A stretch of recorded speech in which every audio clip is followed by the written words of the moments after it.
Bapak Ibu yang dikasihi oleh Tuhan Yesus Kristus, berjumpa kembali dengan saya, Pendeta Yanti Rusli, dan pada kesempatan ini saya ingin berbagi berkenaan tentang pertobatan Saulus menjadi Paulus. Saudara, pertobatan Saulus menjadi Paulus bukan hanya perubahan nama, tetapi pembalikan hidup. Dari nama Yahudinya, Saulus, yang artinya kecil. Mungkin karena tubuhnya memang kecil. Nampaknya beliau tidak tinggi besar dan kekar, seperti Rembo. Sedangkan Paulus adalah nama Romanya. Karena beliau seorang berkebangsaan Yahudi, keturunan Benyamin, yang memiliki kewarganegaraan Roma. Maklum orang tua Paulus seorang yang terkemuka sehingga dapat menjadi warga negara Roma. Saudara, Paulus dapat menikmati pendidikan yang baik di kota Tarsus yang terkenal dengan kemajuan di bidang pendidikannya dan juga kebudayaan Helenisnya. Oleh karena itu, Paulus bisa belajar filsafat dan ilmu pengetahuan yang lain. Ia juga dapat menguasai 4 bahasa, yaitu bahasa Ibrani, Yunani, Aram, dan Latin. Nah, Bapak Ibu yang dikasihi oleh Tuhan Yesus Kristus, sebagai seorang Yahudi, dia pun sudah menjadi anak Taurat dari usia 5 tahun dan berguru ilmu agama kepada Gamaliel, seorang imam yang sangat disegani dalam usia 15 tahun. Jadi Bapak Ibu, pantas kalau Saulus maupun Paulus ini menjadi pemimpin muda yang dibanggakan dan penerus kepemimpinan mereka. Militansinya disaksikan dalam Kisah Para Rasul, mulai dari kematian Stefanus dan berkobar-kobar hatinya untuk menyeret dan memenjarakan orang Kristen.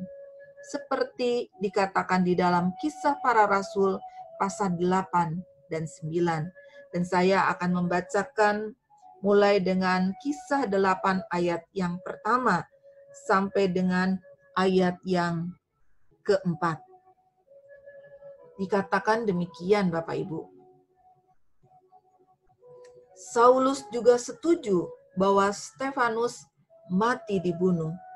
Pada waktu itu mulailah penganiayaan yang hebat terhadap jemaat di Yerusalem.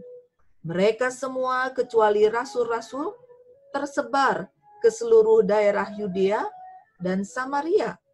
Orang-orang saleh menguburkan mayat Stefanus serta meratapinya dengan sangat.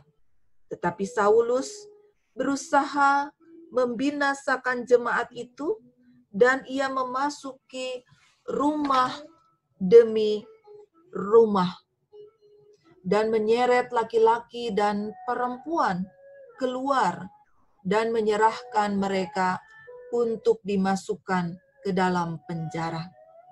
Mereka yang tersebar itu menjelajah ke seluruh negeri itu sambil memberitakan Injil. Nah, saudara, siapa nyana Saulus yang begitu militan kepada keyakinannya dapat berubah dan bertobat. Perjumpaannya dengan Yesus dalam perjalanan menuju Damsyik menjadi titik awal perjalanan hidupnya sebagai Rasul Paulus. Seperti diungkapkan dalam Kisah Para Rasul 26 ayat 12 sampai 32 ketika ia bersaksi di hadapan Raja Agripa. Saudara, itulah misteri hidup dari setiap orang yang dipanggil dan dipilih Allah untuk menyatakan kasih karunia dan kabar baik bagi semua orang yang selalu dikasihinya.